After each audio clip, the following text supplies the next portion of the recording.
অনেকদিন আগে একটি জঙ্গলের মধ্যে পাশাপাশি দুটি গাছ ছিল। একটি গাছের মধ্যে বাস করত একটি টুনটুনি পাখি, আর পাশের গাছটায় থাকতো একটি ময়ূর তার মেয়েকে নিয়ে। টুনটুনি ও ময়ূর তারা দুজনেই খুব ভালো বন্ধু ছিল। টুনি, চল না আজ একটু দূরে খাবারের সন্ধানে যাই। আমি শুনেছি পূর্বের ওই জঙ্গলটাতে নানান রকমের ফল আছে।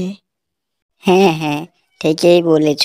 এই জঙ্গলে তো সেরকম কিছু খাবার মতো ফল নেই। চলো আমরা বাইরের জঙ্গল থেকে খাবার নিয়ে আসি, কিন্তু তোমার মিনমিনিকে ঘরের মধ্যে থাকতে বলো।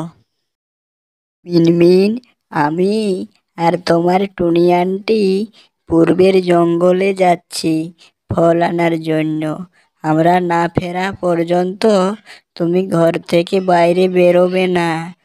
বাইরে অনেক দুষ্টু পাখি ঘোরাফেরা করে। ঠিক আছে মা, তোমরা না আসা পর্যন্ত আমি ঘর থেকে বেরোবো না। আমি ঘরের মধ্যেই একা একা খেলা করব।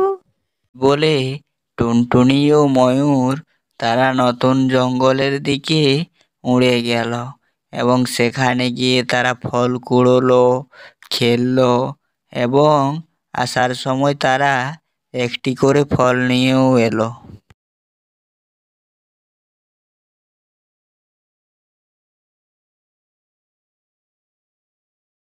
কিন্তু তাদের সেই খুশি আর বেশিক্ষণ টিকল না। রাত্রেই মিনমিন কাঁপতে কাঁপতে বিছানায় লুটিয়ে পড়ল। মা, আমার মাথা ঘুরছে, শরীর গরম লাগছে। ও আমার সোনা, এখন আমি কি করব? আমাদের ঘরে তো কোনো ঔষধই নেই। যাই টুনির কাছে, যদি কোনো ঔষধ পাওয়া যায় তো। টুনি, আমায় একটু সাহায্য করো না। মিনমিন অসুস্থ, একটু কোনো ঔষধ দাও না। না বন্ধু, আমার কাছেও কোনো ঔষধ নেই। তুমি বরং ডাক্তার পাখির বাসায় যাও, আমি ততক্ষণে মিনমিনকে দেখছি। এই বলে ময়ূরিণী ডাক্তার পাখির বাসার উদ্দেশ্যে রওনা দিল, এবং কিছু দূর যাওয়ার পর তাকে একটি দুষ্টু কাক দেখতে পেল। ও, এই ময়ূর তো বেশ সুন্দর। যদি এর সাথে একটু ভালো ব্যবহার করি তাহলে হয়তো বড় লাভ হবে। হি হি হি। ময়ূর রাস্তা খুঁজে না পেয়ে হতভম্ব হয়ে একটি গাছের ডালে গিয়ে বসেছিল। ঠিক সেই সময়েই তার কাছে কাক গেল। হে ময়ূর, তুমি এই অন্ধকারে পথ হারিয়ে ফেলেছ নাকি? কোথায় যাচ্ছ এই অন্ধকারে? আর বলো না কাক ভাই, আমার মেয়ে অসুস্থ। আমি ডাক্তার পাখির বাসায় যাচ্ছি, কিন্তু কোনো বুঝতে পারছি না। চিন্তা করো না, আমি জানি কোথায় ডাক্তার পাখির ঘর। চলো, আমি তোমাকে দেখিয়ে দিই। কাক ভান করল সহানুভূতির, কিন্তু মনে মনে সে পা নাড়ল।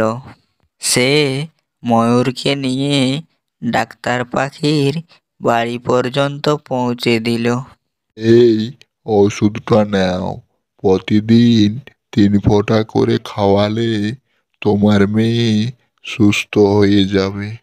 বলে ময়ূর ও কাক ওষুধ নিয়ে বেরিয়ে এলো। ধন্যবাদ কাকদা, তুমি না থাকলে আজ আমার মেয়েকে বাঁচানো যেত না। বন্ধুর পাশে থাকা আমার কর্তব্য। তুমি অনুমতি দাও তো, তোমার পাশে আমি একটা ছোট্ট ঘর বানাতে পারি।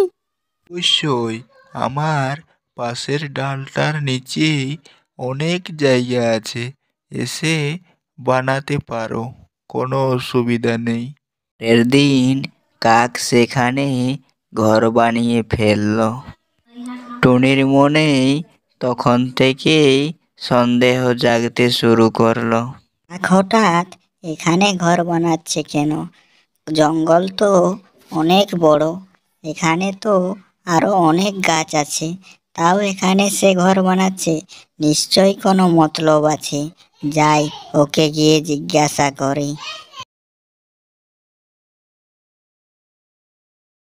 কাকদা, হঠাৎ তুমি এখানে ঘর বানাচ্ছ কেন?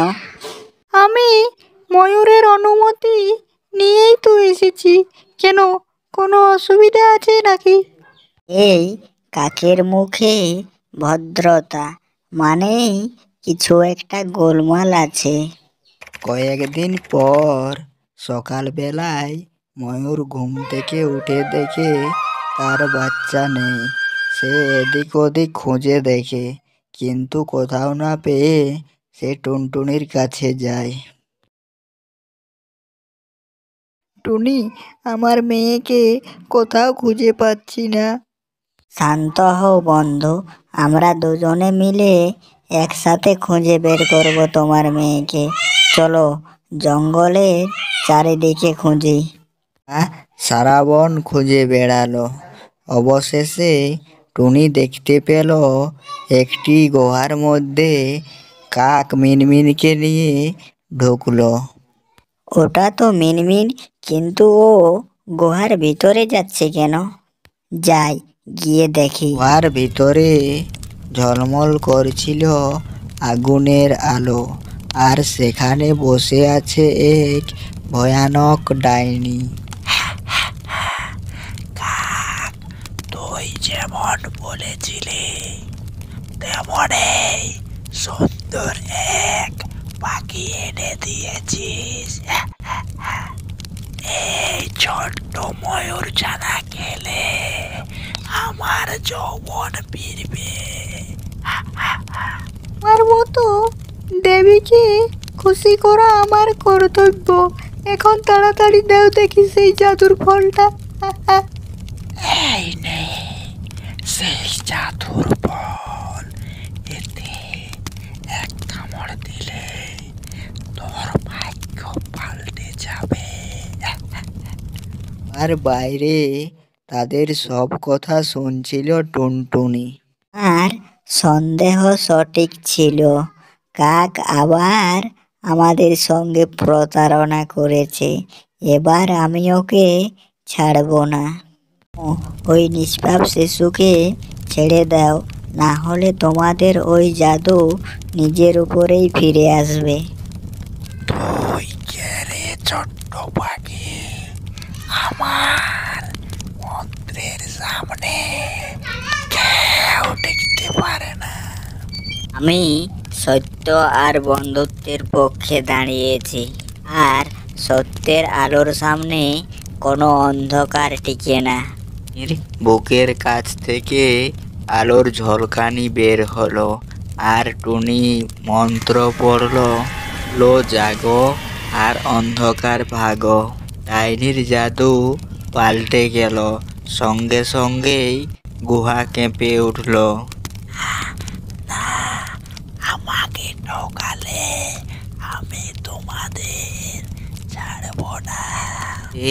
গুহা ধ্বংস হয়ে গেল, আর দুষ্টু কাকও পালিয়ে গেল অন্য জঙ্গলে। তাকে আর কেউ কোনোদিন দেখতে পেল না। আর টুনটুনিও ময়ূরের বাচ্চাকে নিয়ে তার বাসায় ফিরে এলো। পরের সকালে সূর্য উঠল, নতুন আলোয় ময়ূর দরজার পাশে বসে কাঁদছিল। তখনই হঠাৎ, মিনমিন, টুনি, তোমরা ফিরে এসেছো। মা, আমি খুব ভয় পেয়েছিলাম, কিন্তু টুনি আন্টি আমাকে বাঁচিয়েছে। তুমি আমার আর আমার মেয়ের প্রাণ বাঁচিয়েছো টুনি। তোমার মতো বন্ধু খুব কমই আছে। বন্ধুত্ব মানে পাশে থাকা, সুখে যেমন দুঃখেও তেমন।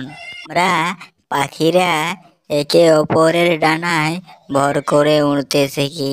এই পৃথিবীতে সবচাইতে বড় জাদু হলো ভালোবাসা আর সাহস। যে এই দুটো বুঝে সে সত্যিকারের সুন্দর। এই বলেছ, কোনো দুষ্টু জাদু বন্ধুত্বের আলো নিভিয়ে দিতে পারে না।